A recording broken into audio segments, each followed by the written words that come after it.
আসসালামু আলাইকুম রহমতুল্লাহি ওবরাকাতু। প্রিয় বন্ধুরা, আজ আমরা পবিত্র কোরআন মাজিদের তৃতীয় পর্ব নিয়ে আলোচনা করব ইনশাআল্লাহ।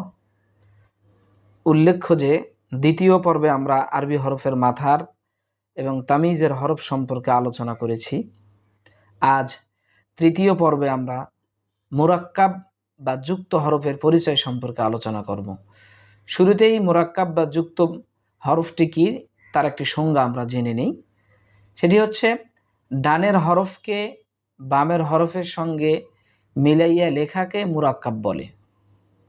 আরবি হরফগুলি লিখিত অবস্থায় মিলিত অবস্থায় তাহার ডান দিকের মাথা দেখিয়ে চিনতে হয়। লক্ষ্য করুন, দেখুন, বা একটি মাথা, নিচে এক নুক্তা, বা এরপর আবার একটি মাথা, নিচে এক নুক্তা, বা সর্বশেষ শেষের রূপটি দেখুন, বা।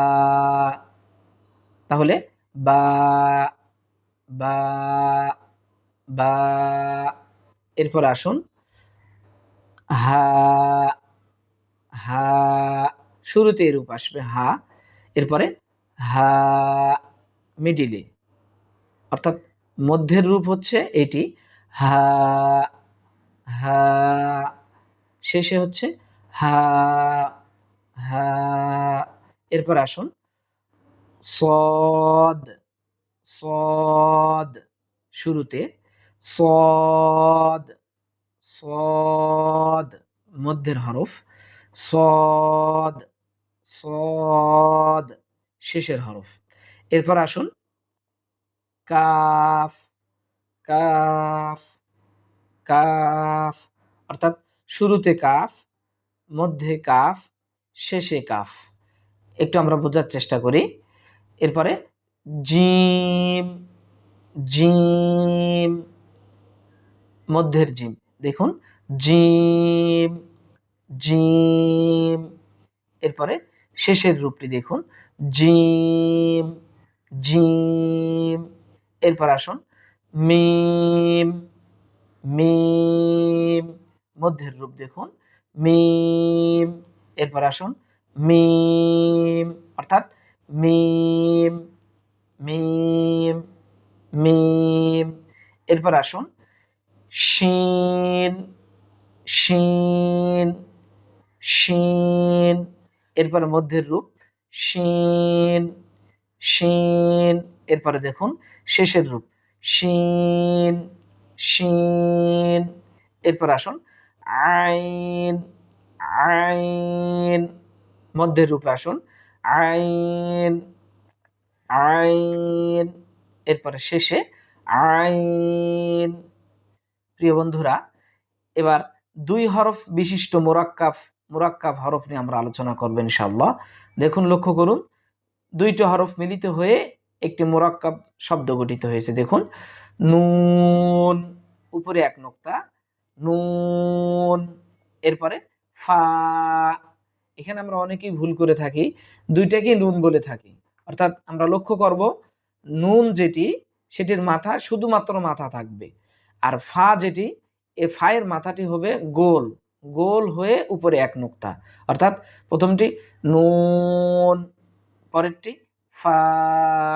এরপর আসুন গইন গইন, পরেরটি হচ্ছে খ। এরপর আসুন বদ বদ। এরপরে আসুন ঝা ঝা। এরপরে ল ল, ঝা ঝা। আমার সঙ্গে বলতে থাকুন, মস্ক করতে থাকুন, ইনশাল্লাহ সহজ হয়ে যাবে। বা বা, এরপরে জিম জিম।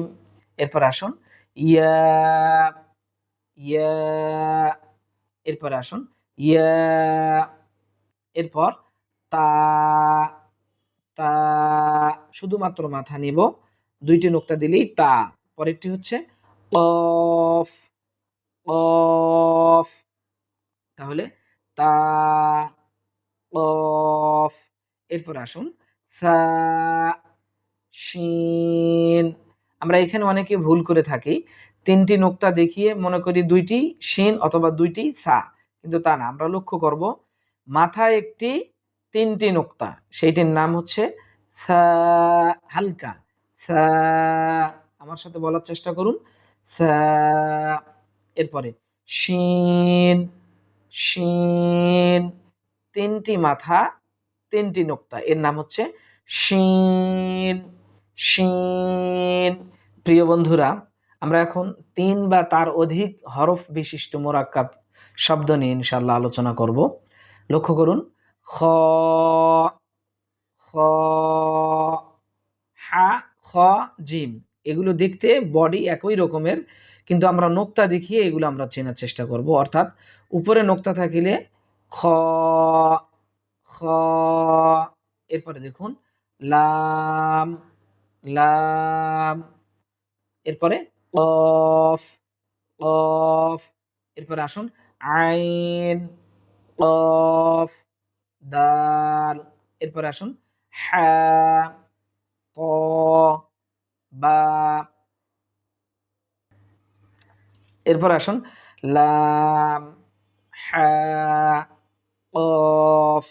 এরপর লক্ষ্য করুন ৩-এর অধিক বিশিষ্ট হরফ নিয়ে মোরাক্কাব শব্দ গঠিত হয়েছে। লক্ষ্য করুন ইয়া, আইন, ত, ইয়া, কাফ।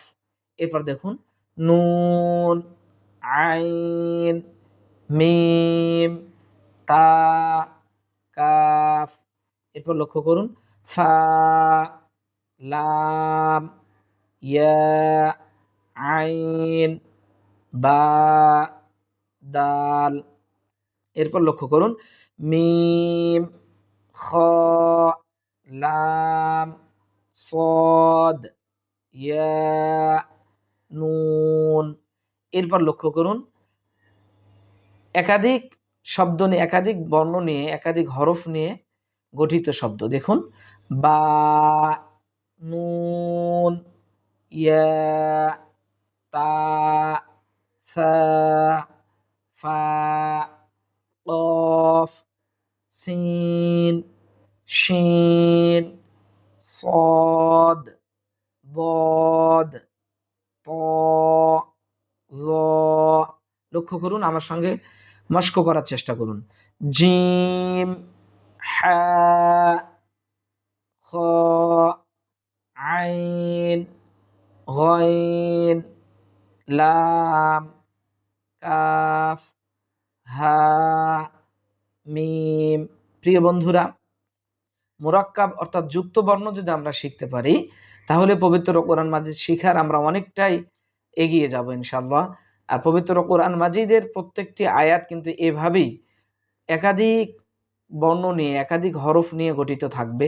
সুতরাং আমরা একটু মনোযোগ সহকারে এটা শেখার চেষ্টা করব। তো বন্ধুরা, আজ এ পর্যন্তই।